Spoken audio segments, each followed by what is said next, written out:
আমি আপনি যেই আমল করি না কেন, সেটা ছোট হোক আর বড় হোক, আল্লাহ তাআলার কাছে ওই আমলটা কবুল হওয়ার অন্যতম শর্ত হলো আমলটা হতে হবে একমাত্র আল্লাহ তাআলার সন্তুষ্টির জন্য। দুনিয়াতে কোনো মানুষ যদি কোনো আমল মানুষকে দেখানোর জন্য করে, ওই আমল কবুল তো হবেই না, বরং ওই আমল আখিরাতে তার জাহান্নামে যাওয়ার কারণ হয়ে যাবে।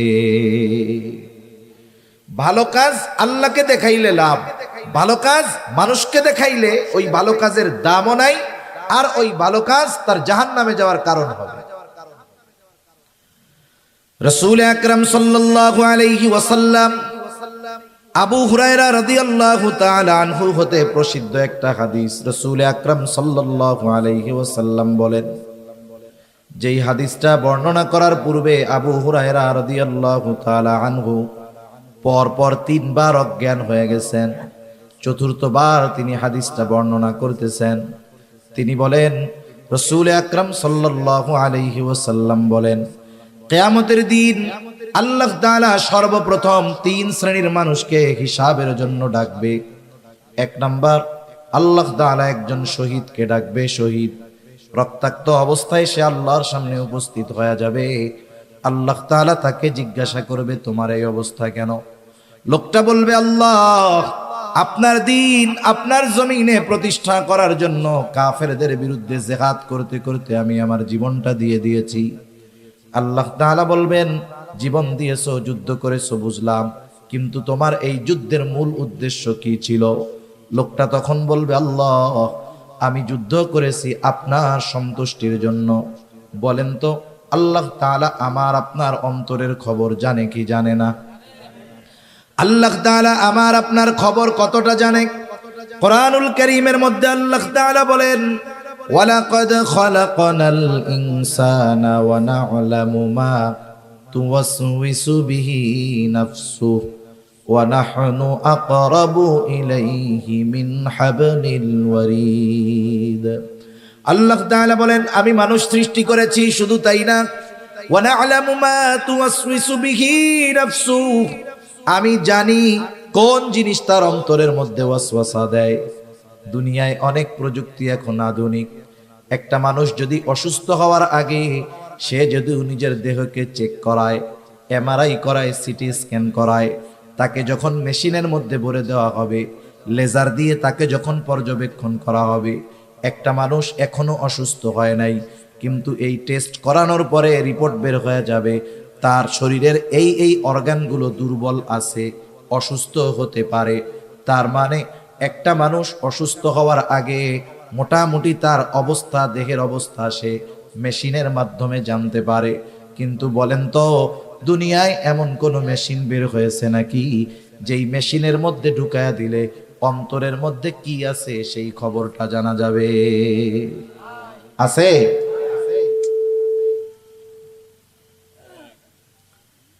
এই রকম মেশিন দুনিয়াতে আবিষ্কৃত হয় নাই।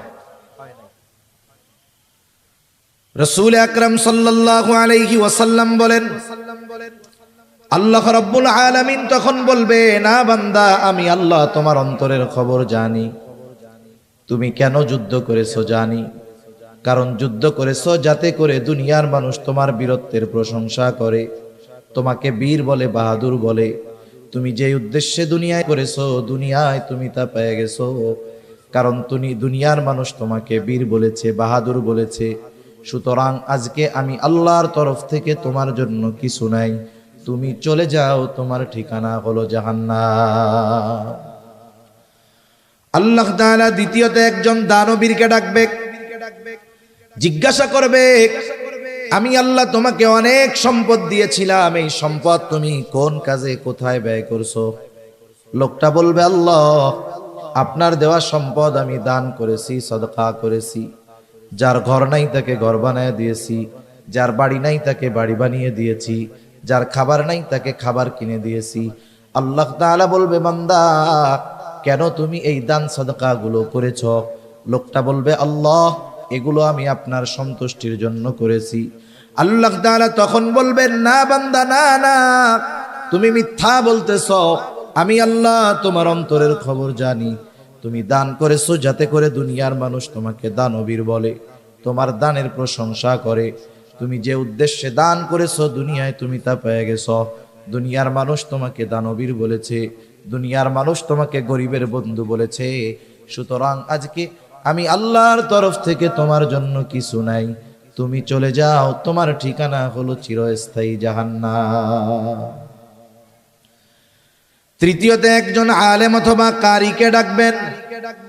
আল্লাহ তাআলা জিজ্ঞাসা করবে, গোলাম কেন ইলম অর্জন করেছো, কেন কোরআন শিখেছো? লোকটা বলবে, আল্লাহ শুধুমাত্র আপনার সন্তুষ্টির জন্য কোরআন শিখেছি, ইলম শিখেছি। আল্লাহ তাআলা বলবে, না বান্দা, তুমি মিথ্যা বলতেছ। তুমি যে উদ্দেশ্যে ইলম অর্জন করেছো তা হলো দুনিয়ার মানুষ তোমাকে আলেম বলবে, হাফেজ বলবে, তোমার তিলাওয়াত শুনে মানুষ প্রশংসা করবে, তোমার আলোচনা শুনে মানুষ প্রশংসা করবে। তুমি মানুষের প্রশংসার জন্য আলেম হয়েছো, কোরআন শিখেছো। তুমি দুনিয়ায় তো তা পাইয়াই গেছো, কারণ দুনিয়ার মানুষ তোমার কথার প্রশংসা করেছে, তোমার ওয়াজের প্রশংসা করেছে, তোমার তিলাওয়াতের প্রশংসা করেছে।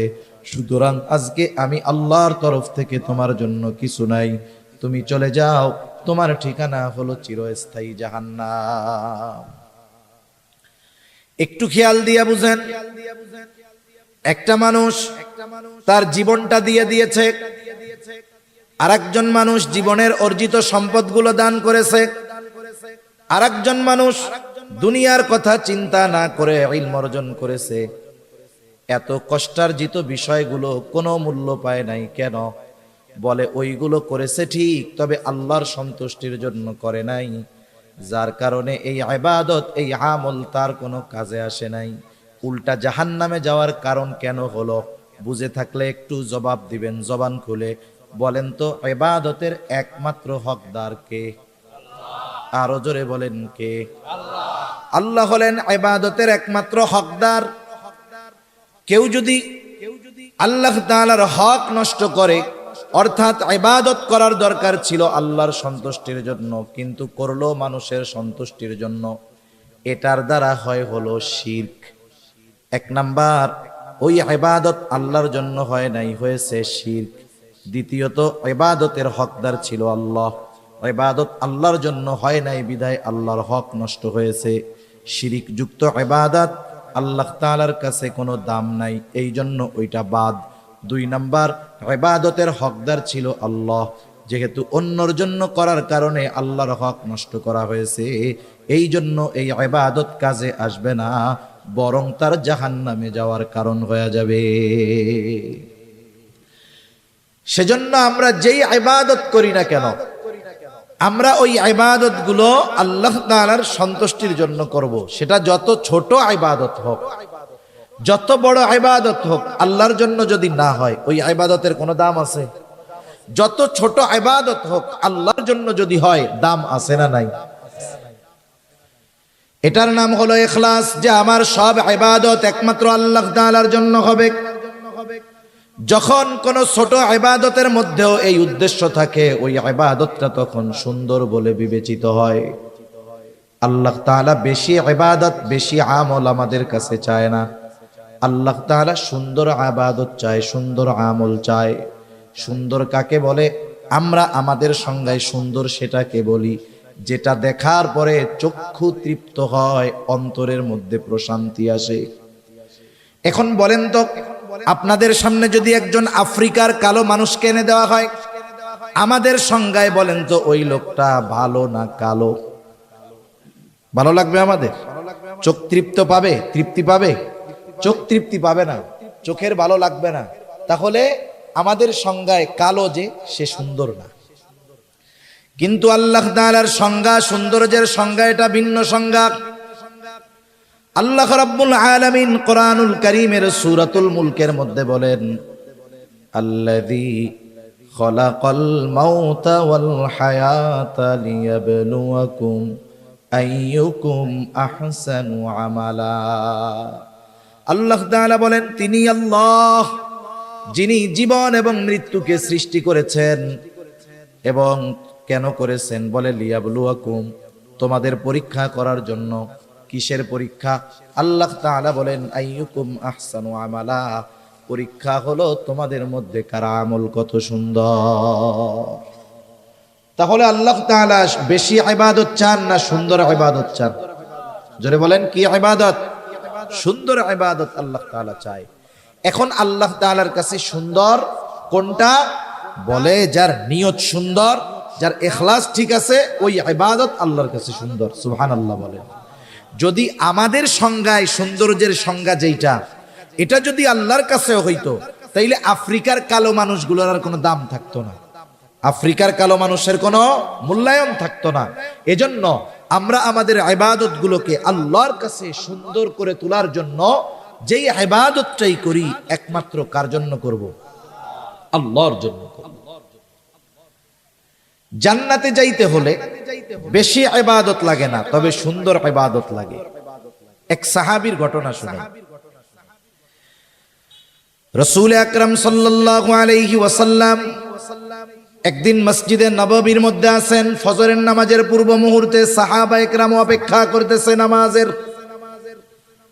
হঠাৎ করে নবীজি বলতেছেন, এখন যেই ব্যক্তি দরজা দিয়ে ঢুকবে সে জান্নাতি। এই ঘোষণা যখন নবীজি দিয়েছেন, ঘোষণা দেওয়ার সাথে সাথে সবার নজর চলে গেছে দরজার দিকে। কে সেই সৌভাগ্যবান ব্যক্তি যার ব্যাপারে নবীজি এমন ঘোষণা দিলেন? সবাই দরজার দিকে তাকায় আছে। দেখা গেল একজন মানুষ, সে মসজিদের মধ্যে ঢুকতেছে, তার ওযুর পানি এখনো দাড়ি দিয়া পড়ে। প্রথম দিন চলে গেল, আবার পরদিন নবী ফজরের নামাজের পূর্ব মুহূর্তে আবার বলতেছে, এখন যেই ব্যক্তি দরজা দিয়ে ঢুকবে সে জান্নাতি। আগের দিনের মতো সবার নজর দরজার দিকে। দেখা গেল গতদিন যেই ব্যক্তি ঢুকেছিল, যেই অবস্থায় ঢুকেছিল, আজকেও হুবহু সেই অবস্থায় সে মসজিদের মধ্যে প্রবেশ করলো। দ্বিতীয় দিন চলে গেল, এইবার তৃতীয় দিন আবার নবীজি ফজরের নামাজের পূর্ব মুহূর্তে বলতেছে, এখন যেই ব্যক্তি দরজা দিয়ে ঢুকবে সে জান্নাতি। সবার নজর আবার দরজার দিকে। কে সেই সৌভাগ্যবান ব্যক্তি যার ব্যাপারে নবীজি আজকে এই ঘোষণা দিলেন?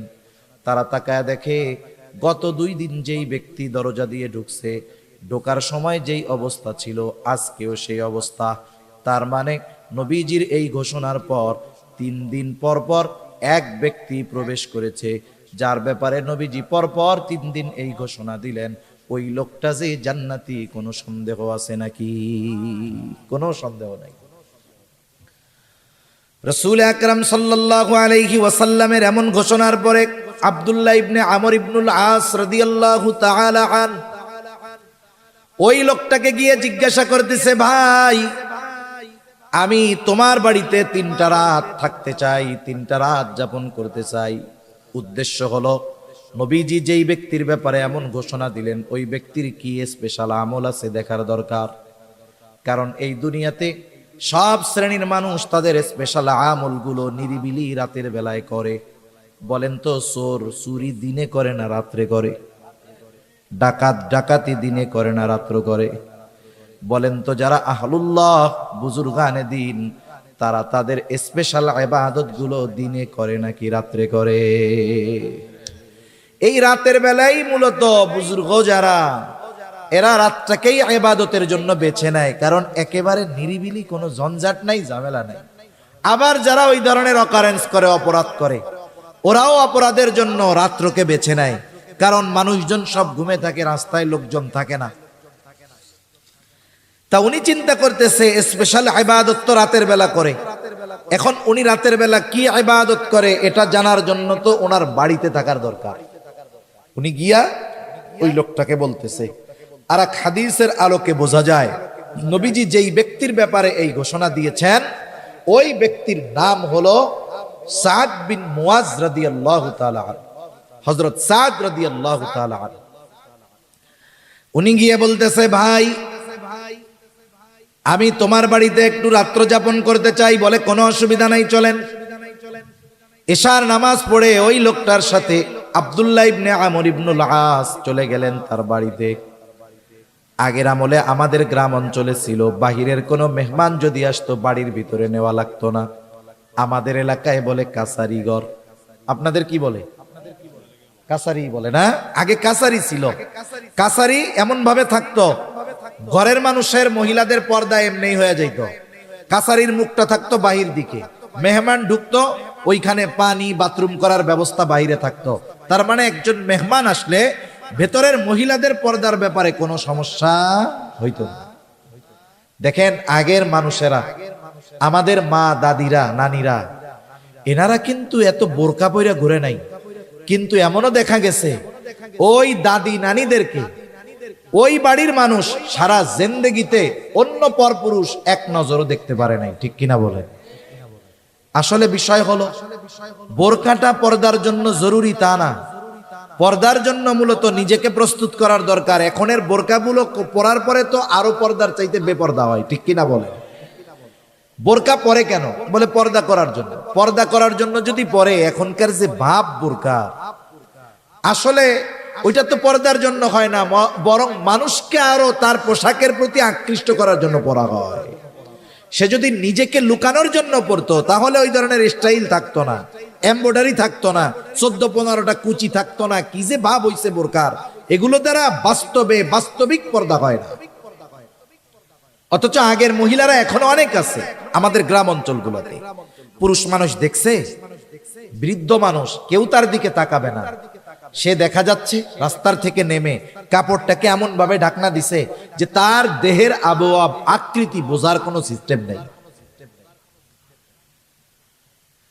কাচারি ঘরে থাকতে দিয়েছে আব্দুল্লাহ ইবনে আমর ইবনুল আসকে। আব্দুল্লাহ ইবনে আমর ইবনুল আস তিনি তো ঘুমানোর জন্য যান নাই, মূলত দেখার জন্য গেছে কি ইবাদত করে। তিনি খেয়াল করলেন ওই ব্যক্তি ঘরের মধ্যে ঢুকলো, বাতি নিভায়া দিল, ঘুমায় গেল।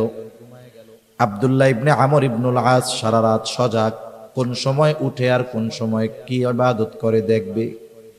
কিন্তু দেখা গেল অপেক্ষা করতে করতে ফজরের আজান হয়ে গেছে, লোকটা ঘুমের থেকে উঠছে মাত্র। আজানের পরে ঘুম থেকে উঠছে, এরপরে জরুরত সারছে, এরপরে সে নামাজের জন্য প্রস্তুত হয়ে গেছে। তার মানে আজ রাত্রে সে কোনো স্পেশাল ইবাদত করে নাই। পরের দিন আবার বলতেছে, ভাই আমি আজকেও একটু সমস্যা, তোমার বাড়িতে থাকতে চাই, থাকতে দিবা না? কি বলে, হ্যাঁ থাকো। এইবার গত দিনের মতো সারা রাত জাগা, দেখে এশার নামাজ পড়ে ঘুমায়, ফজরের আজান দিলে ঘুম থেকে উঠে। 2 দিন পার হয়ে গেল।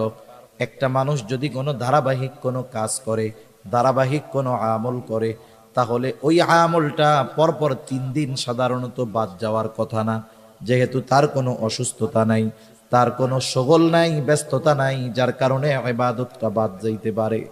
এইবার 3য় দিন আবার বলে, ভাই আজ রাতটাও আমি তোমার বাড়িতে একটু থাকতে চাই। বলে থাকো, কোনো অসুবিধা নাই। ওই রাত্রটাও সারা রাত সে জেগে থাকছে। দেখলো এশার নামাজ পড়ে ঘুমায় গেল, আর ফজরের আজান দিলে ঘুম থেকে উঠলো। এইবার আর নিজের কৌতূহলকে চাপায় রাখতে পারে নাই। আব্দুল্লাহ ইবনে আমর ইবনুল আস ওই লোকটাকে জিজ্ঞাসা করতেছে, বাইরে তোমার বাড়িতে 3 দিন থাকার কারণ আমার বাড়িতে থাকার জায়গা নাই এটা নয়, বরং এই 3 দিন তোমার বাড়িতে রাত্র যাপন করার কারণ হলো আগে পরপর 3 দিন ফজরের নামাজের পূর্ব মুহূর্তে হঠাৎ করে নবীজি ঘোষণা করতেছে, এখন যেই ব্যক্তি দরজা দিয়ে ঢুকবে সে জান্নাতি। আমরা সবাই তাকায় দেখলাম, কে সে? দেখলাম তুমি দরজা দিয়ে ঢুকছো।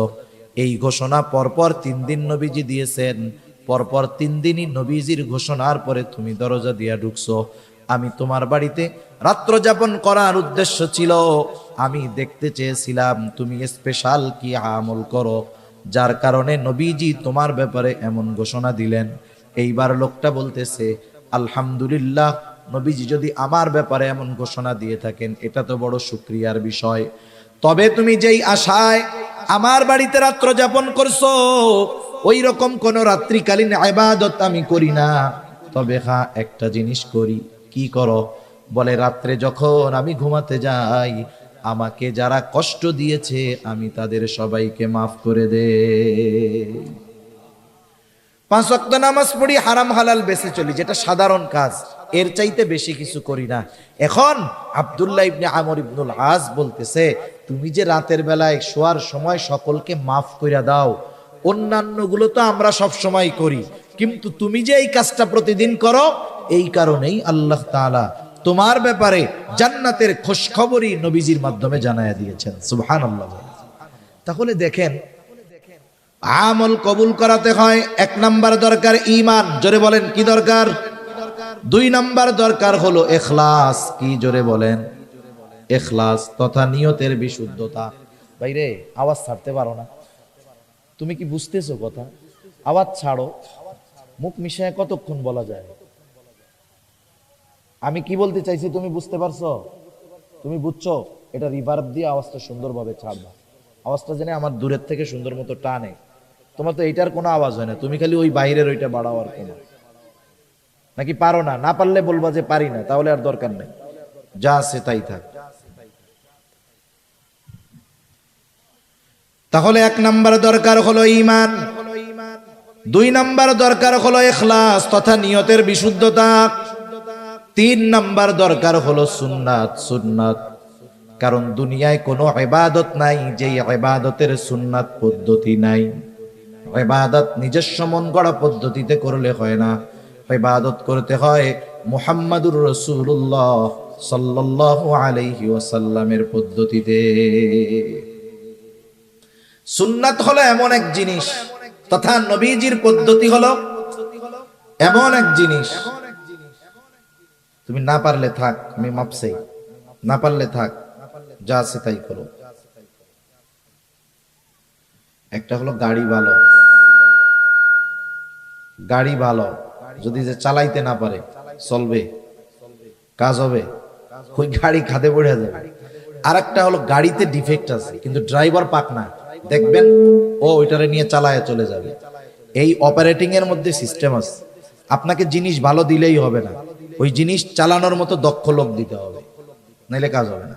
জিনিস ভালো আছে কিন্তু আমি বুঝতে পারছি পাইলট শেষ, বাদ যে হয় নাই, এটা কি 10 সিট দেওয়ার দরকার আছে নাকি?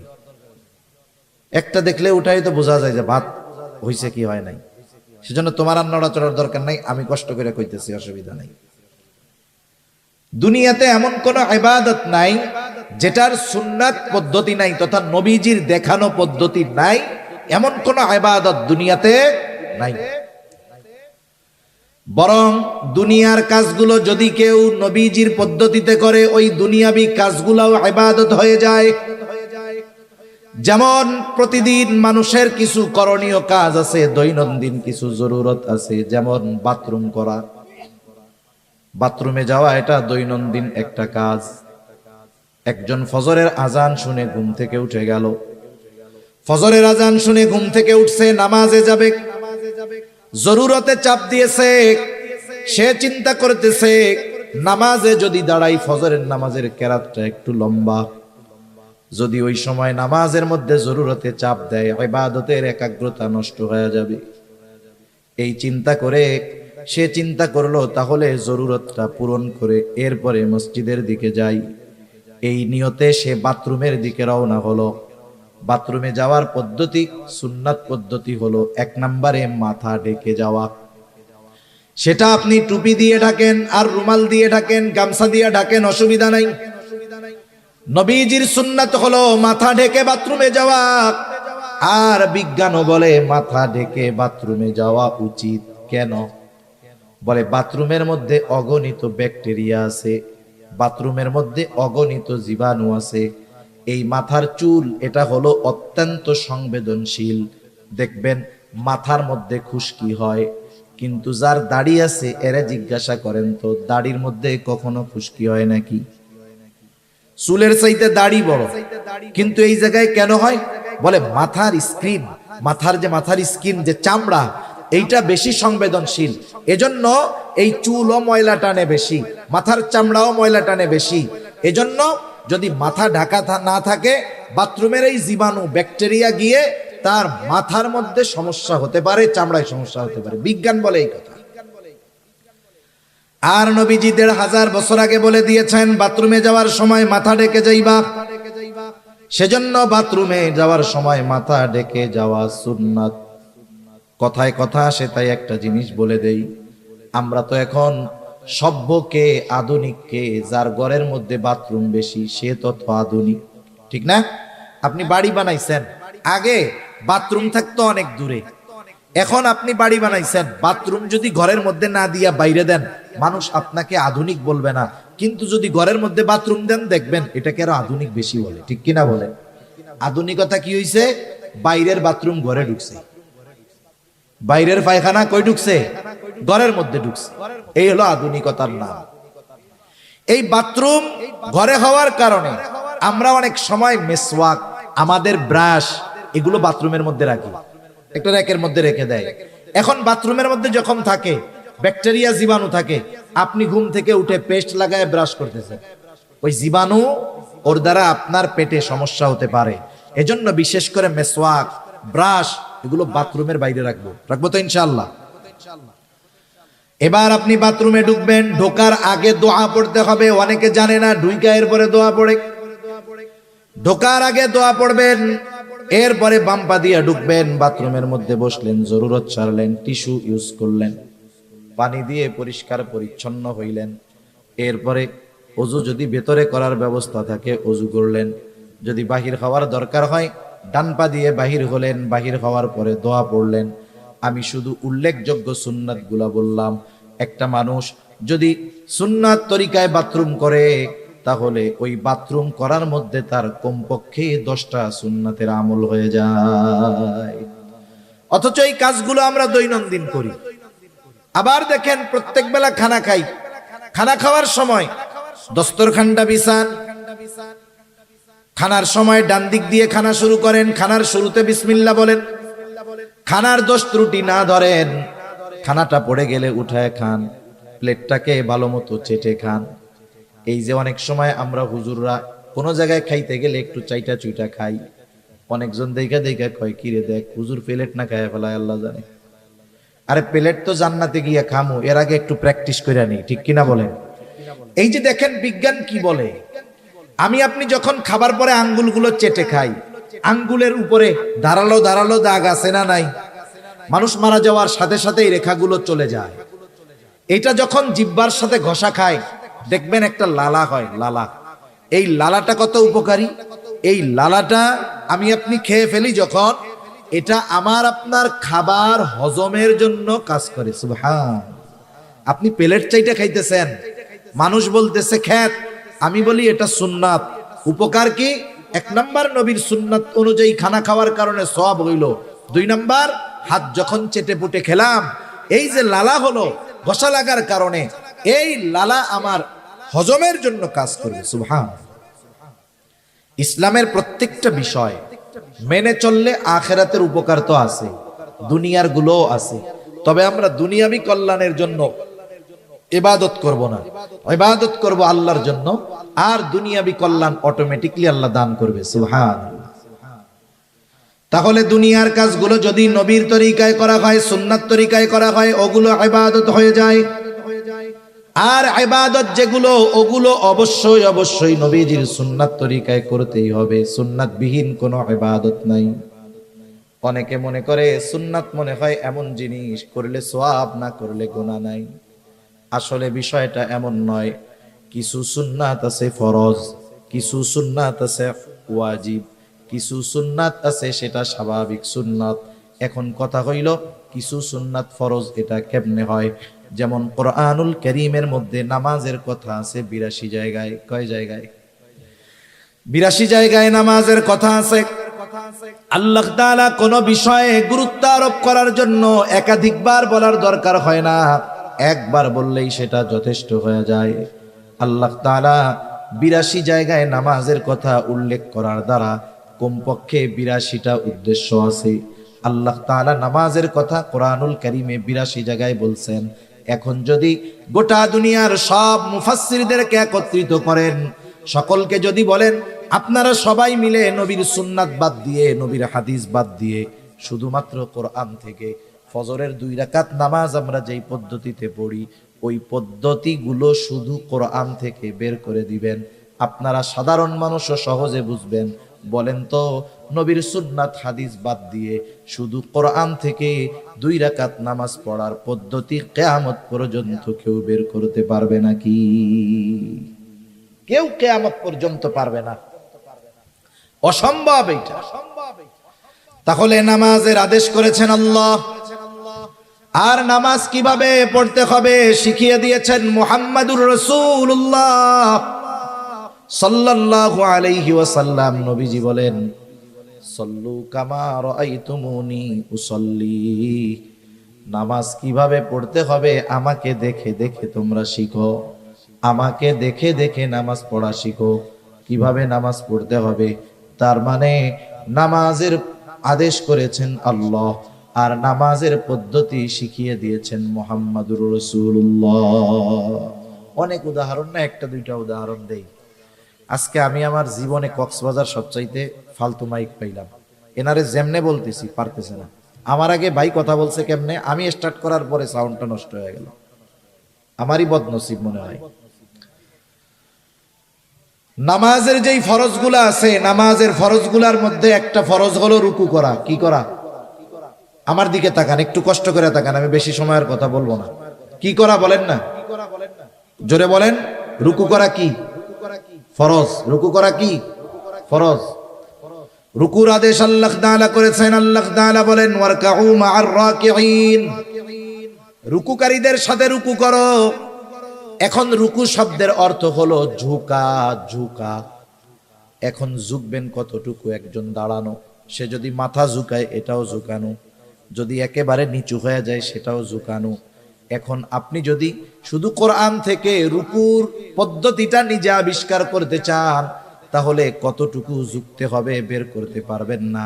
তাহলে এই ফরজ, রুকু করা ফরজ, কতটুকু ঝুঁকতে হবে, কিভাবে পিঠ থাকবে, নজরটা কোথায় থাকবে, এটা কিন্তু আল্লাহ বলে দেন নাই, এটা আমাদের শিখিয়ে দিয়েছেন মুহাম্মাদুর রাসূলুল্লাহ।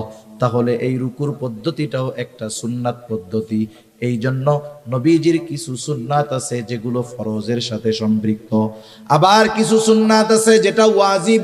সারা দুনিয়ার মুহাক্কিক উলামায়ে কেরাম একমত, কেউ কষ্ট নেবেন না। এই যে আমাদের দাড়ি হয়, এই দাড়ি হলো মুসলমানদের একটা শিআর, একটা নিদর্শন।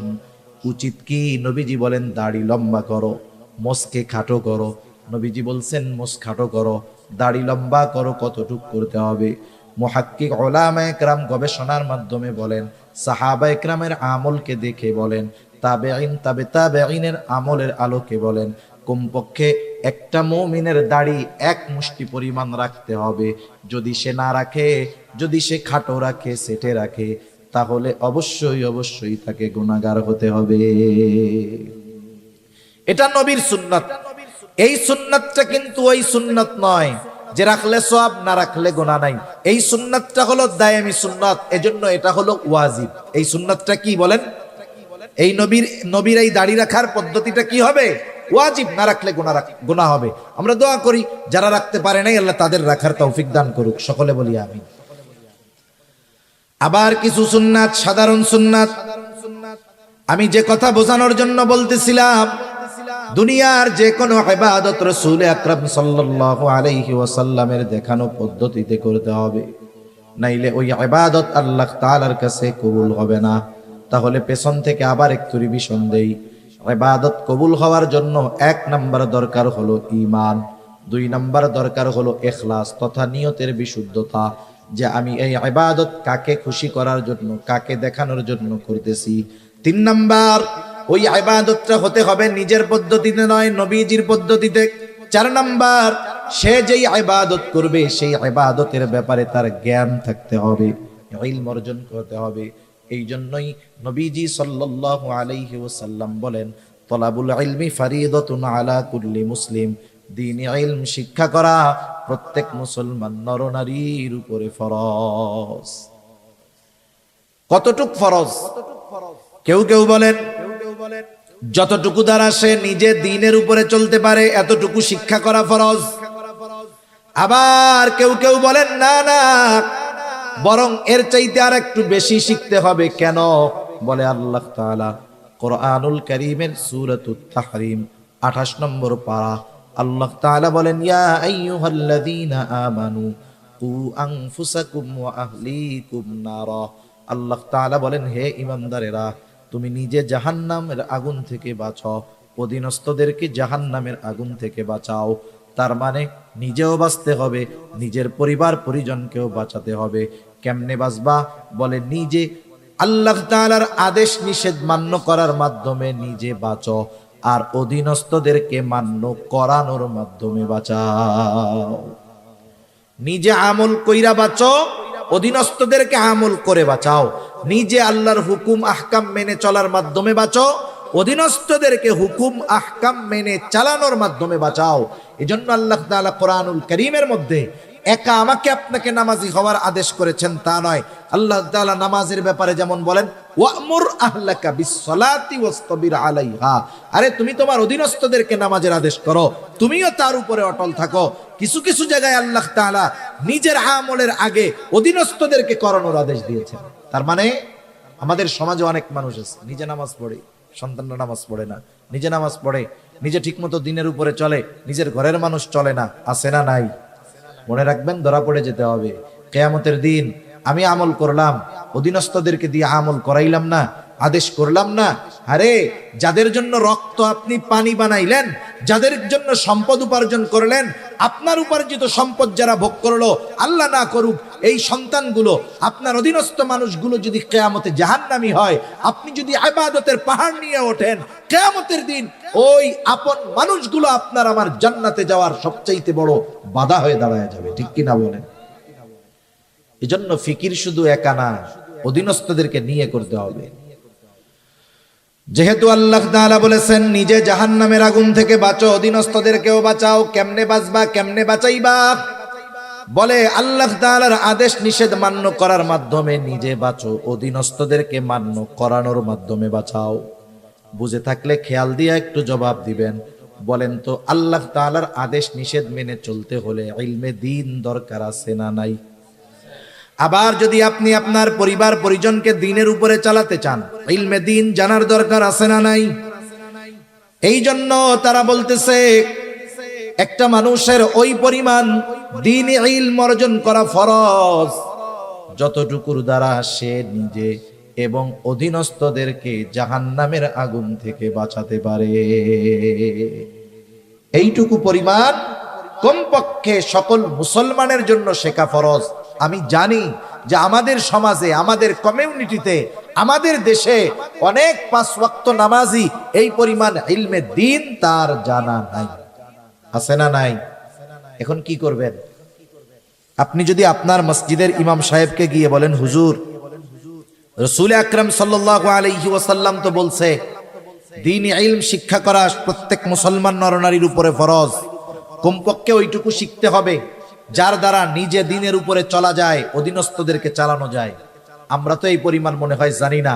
এটাকে বলা হয় জরুরতে দ্বীন। হুজুর, আমাদেরকে একটু জরুরতে দ্বীন একটু শিক্ষা দেন, যেটুকু শিক্ষা করা ফরজ। আপনার মসজিদের ইমাম সাহেব কি বলবে যে না এটা আমি পারবো না? বলবে? জোরে বলেন না, বলবে? বলবে না। সে চেষ্টা করবে শিখায় দেওয়ার। আপনি যদি কোনো মাদ্রাসার শিক্ষকের কাছে গিয়ে, মাদ্রাসায় গিয়ে মাদ্রাসার প্রিন্সিপাল মোহতামিম সাহেবকে বলেন যে আমাদের এই জরুরতে দ্বীন শেখার একটা ব্যবস্থা করে দেন, বলেন তো তারা কি বলবে? আমরা পারবো না। তার মানে আপনার আমার শেখার ব্যবস্থা আছে, আমরা আমাদের গাফলতির কারণে শিখি না। এই না শেখাটা কি হচ্ছে?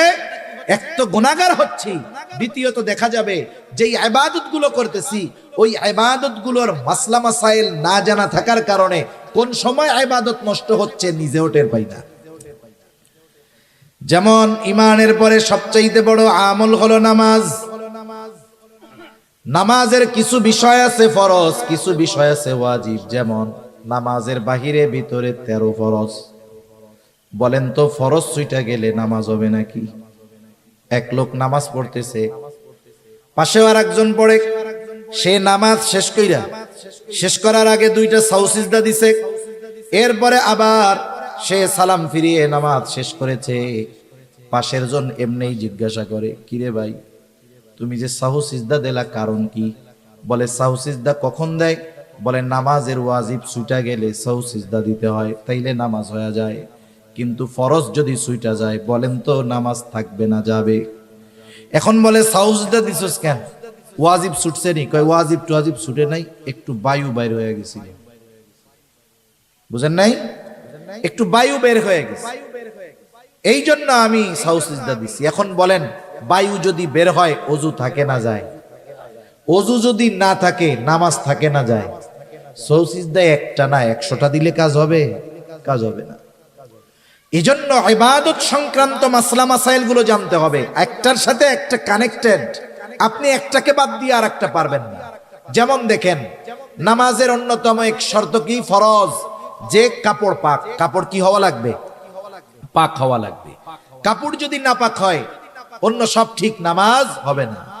এখন আপনার এই ক্ষেত্রে তাহারাত পবিত্রতার মাসলাগুলো জানতে হবে, যে কোন কারণে পোশাক পাক নাপাক হয়, কোন কাজ করলে নাপাক পোশাকটা পাক হয়ে যায়। এখন উনি তাহারাতের মাসালা, পবিত্রতার মাসালা জানে না।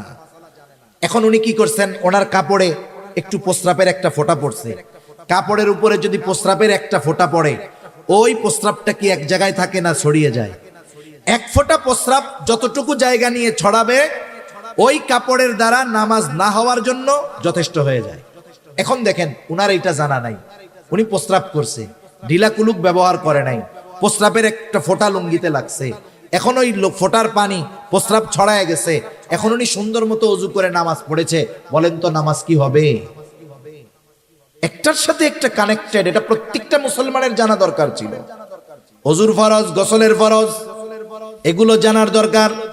নামাজের বাহিরে ভিতরে 13 ফরজ জানার দরকার। যদি সে না জানে কি ক্ষতি?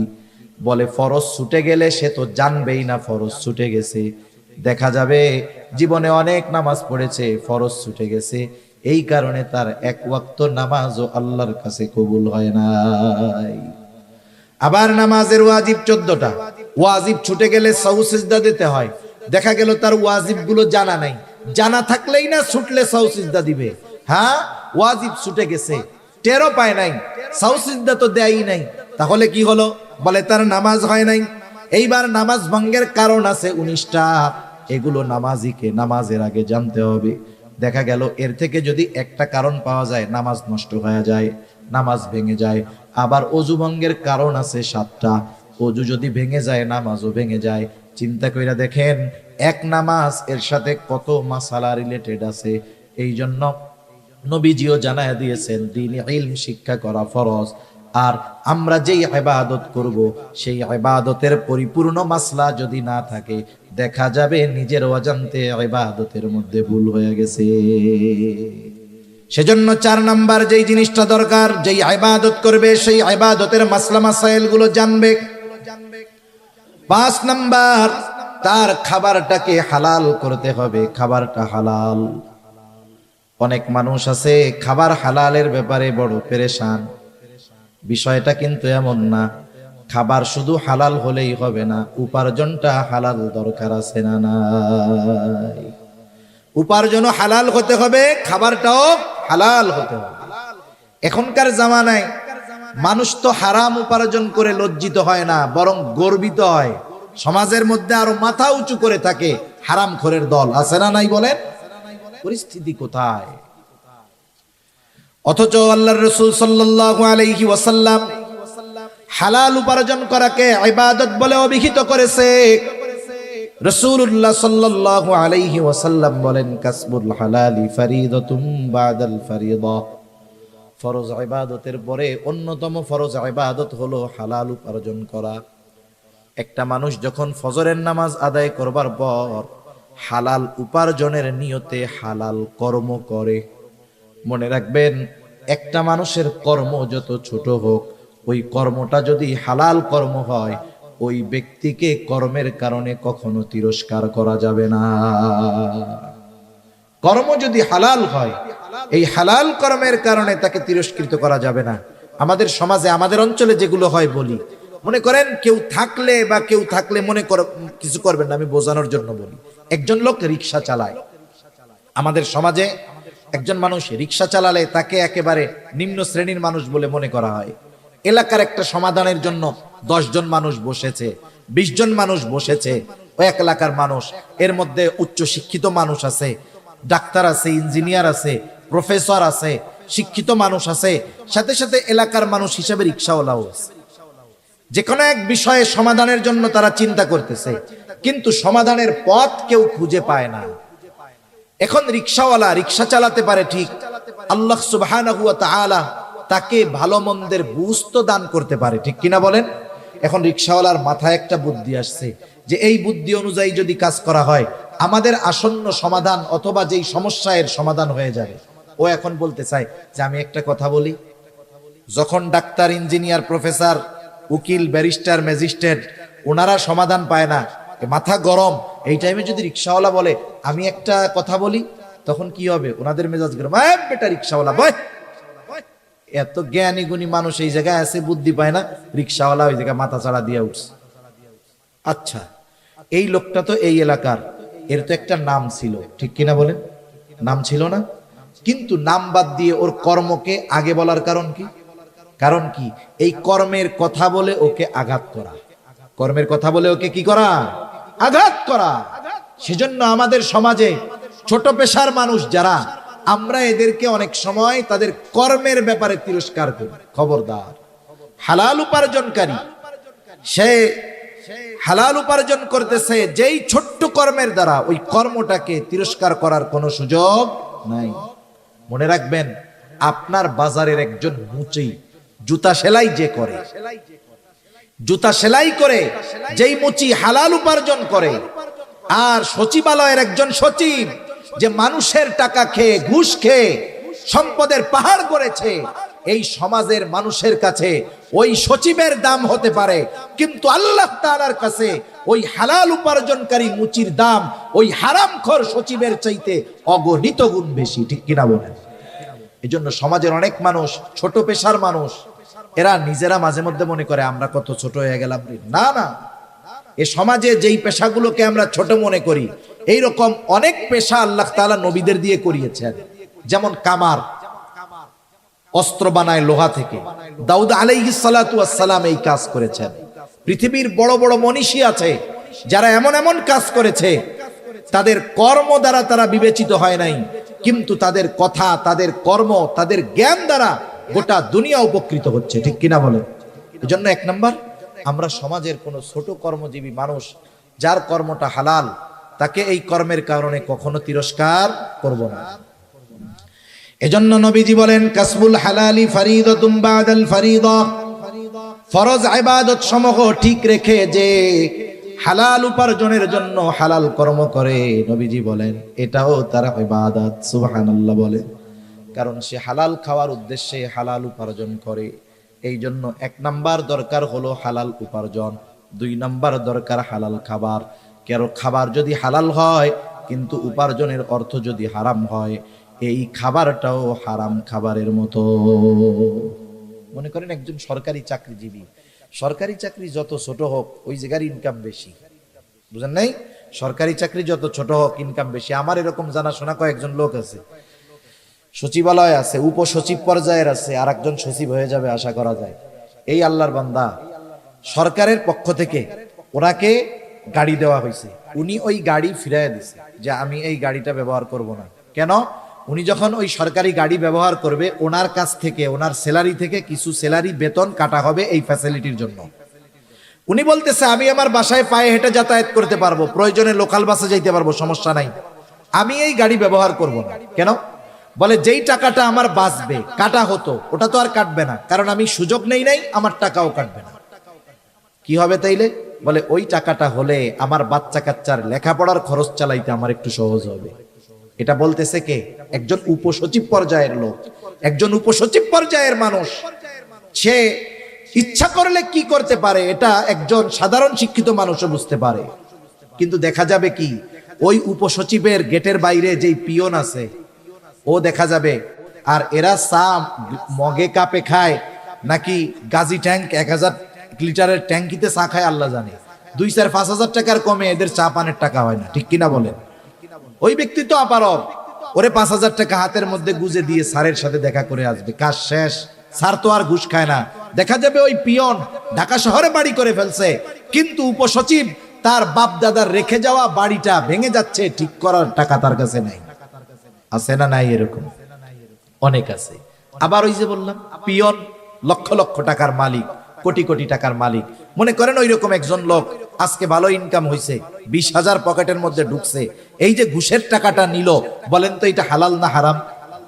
কত জঘন্য এক হারাম।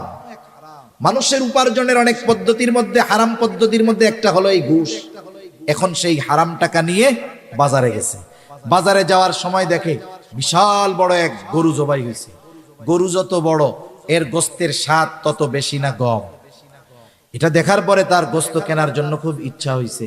এখনো কসাইরে জিজ্ঞাসা করতেছে, এই এত বড় গরু জবাই দিলা কেমনে?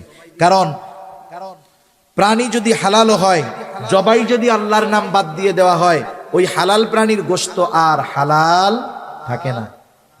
জিজ্ঞাসা করতেছে, জবাই দেওয়ার সময় কি আল্লাহর নাম বলছিলা? কসাইও চালাক কম না। কসাই বলে যে, শোনেন, আমি নিজে নামাজ কালাম পড়ি না, তাতে কি হয়েছে? আমি এ মাসালা খুব ভালো মতো জানি। ইচ্ছা কইরা যদি আল্লাহর নাম বাদ দিয়ে জবাই করি, তাইলে এই গরুর গোস্তের আর হালাল থাকবে না, হারাম হয়ে যাবে। সকলকে যদি খাওয়াই আমার গুনাহ হবে। নিজে নামাজ পড়ি নাই, আল্লাহ চাইলে মাফ করে দিব। মানুষের যদি হারাম খাওয়াই, হক নষ্ট করা হবে, আল্লাহ মাফ করারও সুযোগ নেই। আমি বিসমিল্লাহ কইয়াই জবাই দিছি। লোক নিশ্চিত হলো যে গরুর গোস্ত কি আছে? হালাল আছে। এইবার কি করতেছে? পকেট থেকে টাকা বের করে দিয়ে বলতেছে, আমারে 10 কেজি গরুর গোস্ত দাও। আমার একটু বলেন, এই যে খাবারটা হালালের ব্যাপারে কত সচেষ্ট সতর্ক হলো, কিন্তু পকেট থেকে যেই টাকা দিল সেটা হালাল না হারাম? এজন্য এই বিষয়টা খেয়াল রাখার দরকার। সে যদি চুরি কইরা ওই গরুর 10 কেজি গোস্ত নিত, তার যেমন অবস্থা হতো, হালাল হতো না। ওই ঘুষের টাকা, সুদের টাকা দিয়ে যখন কিনছে, ওটাও হালাল হবে না। জুয়া খেলার টাকা দিয়াও যদি কিনে, হালাল হবে না। জুয়া তাস খেলা আসেনি আপনাকে ওইদিকে? হায় হায়, সমাজ ধ্বংস করে দেওয়ার এক পাপ এই জুয়া খেলা। সেজন্য যেহেতু আপনাদের জনপ্রতিনিধিরা আছে, মুরব্বীরা আছে, অনুরোধ থাকবে এই প্রজন্মকে হেফাজত করেন। এখন তো জুয়া খেলার জন্য অনেক কিছু লাগে না, মোবাইল একটা হইলে হইছে। কত জায়গায় দেখি বাজারের মধ্যে রিক্সাওয়ালা রিক্সা রেখে, সিএনজিওয়ালা সিএনজি রেখে 4 জন মোবাইলের মধ্যে লুডু খেলা শুরু করতেছে। কি চলতেছে? জুয়া চলতেছে, বুঝতেই পারবেন না। এখন তাস নিয়ে বসা লাগে না, মোবাইলের মধ্যেই 4 জনে তাস খেলতে পারে। অবস্থা খুব খারাপ। এই জুয়ার ভয়ানক থাবা থেকে এ জাতিকে, আগামী প্রজন্মকে হেফাজত করার দরকার, ঠিক কিনা বলেন? এর দ্বারা উপার্জিত পয়সা, সুদ ঘুষের পয়সা যেমন হারাম, এর দ্বারা উপার্জিত পয়সাটাও হারাম। তাহলে খাবারের ব্যাপারেও সতর্ক থাকতে হবে। খাবারটাও হালাল, উপার্জনটাও হালাল হতে হবে। এখন কথা হলো, কারো খাবার উপার্জন যদি হারাম হয়, তার ক্ষতি কি? বলে বড় বড় 4টা ক্ষতি আছে। কয়টা ক্ষতি? জোরে বলেন না কয়টা? 1 নাম্বার ক্ষতি, যে হারাম উপার্জন করে, হারাম খায়, তার দোয়া আল্লাহ তাআলা কবুল করে না। এই যে আজকে রাত্রে আল্লাহ তাআলা ক্ষমার ঘোষণা দিয়েছেন, ওই মানুষগুলোর জন্য ক্ষমার ঘোষণা নাই। তাদের মধ্যে অন্যতম হলো তারা যারা হারাম খায়। তাদের দোয়া আল্লাহ কবুল করবে না। দোয়া কবুল না করলে ক্ষমা হবে কেমনে? 1 নাম্বার ক্ষতি, তার দোয়া কবুল হয় না। দোয়া কবুলের কিছু সময় আছে, স্থান আছে। ওই সময় স্থানগুলাতে গেলেও তার দোয়া কবুল হবে না। এক ব্যক্তি বহু দূর সফর করে উস্কো খুস্কো চুলে বাইতুল্লাহর কাছে গিয়ে দোয়া করতেছে। সাহাবায়ে কেরাম দেখে মনে করতেছে এই ব্যক্তির দোয়া আল্লাহ তাআলা কবুল করবেন, ঠেকাবেন না। নবীজিকে আল্লাহ তাআলা ওই ব্যক্তির অবস্থা জানায় দিলেন। নবীজি বলেন, আল্লাহ তাআলা ওই ব্যক্তির দোয়া কেমনে কবুল করবে? যার উপার্জনটা হারাম, যার দেহটা হারাম খাবার দিয়ে গঠিত, যার দেহর মধ্যে হারাম পোশাক, ওই ব্যক্তির দোয়া আল্লাহ তাআলা কেমনে কবুল করবে?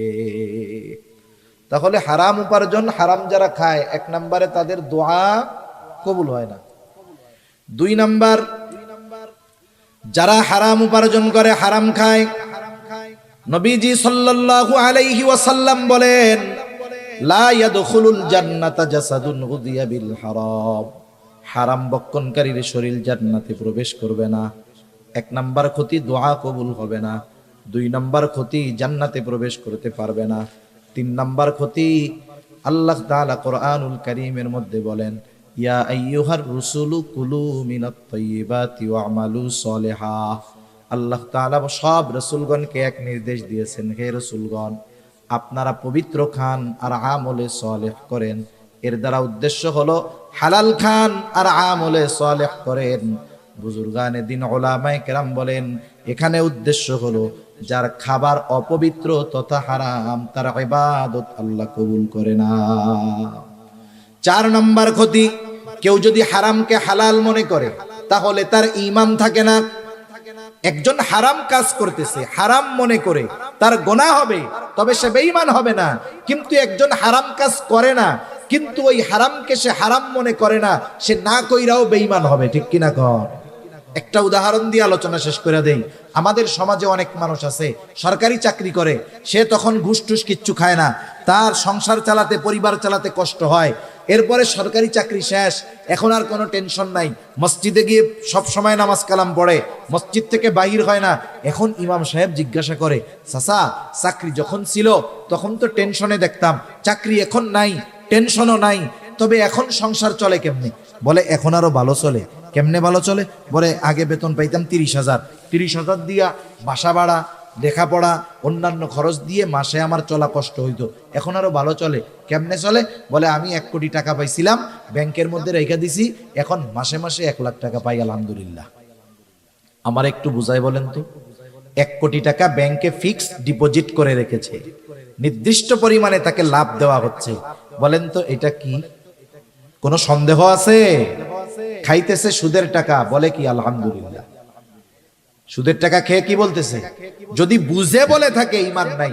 একজন মদ খায়, মদ খাইতেছে কবিরা গুনাহ, কিন্তু কেউ যদি ইয়ারকি মাইরা বিসমিল্লাহ বলে মদ খায়, সাথে সাথে বেঈমান হয়ে যাবে, কোনো সন্দেহ নেই। একজন খাচ্ছে মদ, খেয়ে যদি সে আলহামদুলিল্লাহ বলে, বেঈমান হয়ে যাবে, কোনো সন্দেহ নাই। খাচ্ছে সুদ, স্পষ্ট এক হারাম, অথচ বলতেছে আলহামদুলিল্লাহ। এজন্য কেউ যদি হারামকে হারাম মনে না করে তাহলে তার ঈমান থাকে না। আসেন এবার মূল কথা। আল্লাহ তাআলা বললেন, ঈমানদার নারী অথবা পুরুষ আমলে সলেহ যদি করে, কয় ধরনের পুরস্কার? একটু জোরে বলেন, কয় ধরনের? 2 ধরনের পুরস্কার। একটা দিবেন দুনিয়ায়, আর একটা দিবেন আখিরাতে। কি পুরস্কার? 1 নম্বর দুনিয়ার কথা বলেন। আল্লাহ তাআলা বলেন, ফালানুহইয়ান্নাহু হায়াতান তাইয়্যিবা।